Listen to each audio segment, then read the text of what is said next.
Looking on the electoral map here for CNN was the one I happened to pull up. I was on Real Clear Politics a minute ago. No matter where you look, everybody's got North Carolina as one of those toss-up states right now. Nobody knows what's going to happen there, and there are several hot races, not only the presidential race, but the governor's race, the Senate race. Fox News Channel's Jonathan Serrie, my friend Jonathan, is live in North Carolina today. Jonathan, how are you? Doing well, Mark. Right now we're in Winterville, North Carolina at Pitt Community College, where we're waiting on Hillary Clinton to arrive at a rally before she goes on to Raleigh. That's a difficult sentence, saying rally and Raleigh in the same sentence. But at that second rally in Raleigh, she will be joined by Bernie Sanders and singer-songwriter, record producer Pharrell Williams. Meanwhile today, Donald Trump is also campaigning in North Carolina, hitting the towns of Concord and Selma.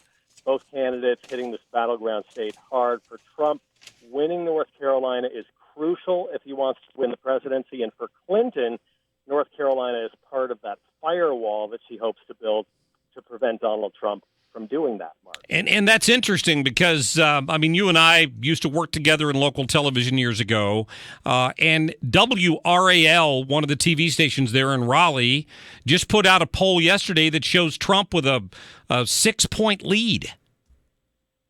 Yeah, the race is extremely tight. Some polls showing Trump in the lead, other polls still showing Clinton in the lead. But the overall polls, if you're looking at the RCP average, the trend is that Trump is closing that gap and coming up behind Clinton. And the average of polls is showing that it's within the margin of error, that it is too close to call. And when you look at elections historically in this state, they're usually tight.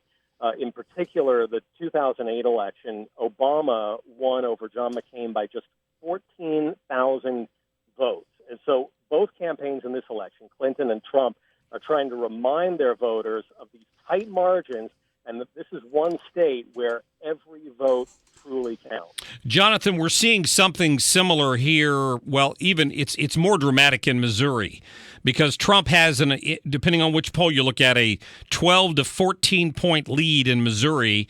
But our Senate race is extraordinarily close, and our governor's race is extraordinarily close. And that's kind of what's happening in North Carolina as well, right? Yeah, the exact thing is happening in North Carolina. The presidential race is having this effect down ballot. If you look at the governor race, you have Pat McCrory, the incumbent Republican. He's actually if you look at the Real Clear Politics average of polls, he's 2 points behind Roy Cooper, his Democratic challenger, who's the state's attorney general. Again, this is within the margin of error, but this is a state that, at least in state politics, that it favors Republicans. And so the fact that McCrory is getting a run for his money, it both may have to do with his support of Donald Trump when you look at the presidential race, but also McCrory, who has a reputation as a business-friendly moderate from Charlotte, inherited this socially conservative legislature that passed some controversial bills that have made national and even international headlines. If you look at House Bill 2, the so-called bathroom bill that blocked transgendered individuals from using the bathroom that corresponds with their gender identity. There's been a backlash to this, not just among Democrats, but also among a lot of fiscal conservatives, a lot of people in the business community who traditionally vote Republican, felt that this bill alienated many of their customers. There's an economic boycott going on of North Carolina. And so this really has had an impact on the gubernatorial race as well as the presidential candidate. Wow. Hey, Jonathan, listen, I appreciate your time. Enjoy your visit back there in the Carolinas. Anytime, Mark. My pleasure. All right, we'll talk to you soon. Jonathan Serrie there from the Fox News Channel. Jonathan and I go way back, so I was thrilled when I saw his name on the list of folks who were available for us today. And look at North Carolina. I'm looking, honestly, I heard Jonathan report that there are polls that show Hillary Clinton still in the lead there, but the poll on CNN is showing it as a toss-up. And if you believe these internal polls, these state polls, not the national polls, North Carolina is already in Trump's category.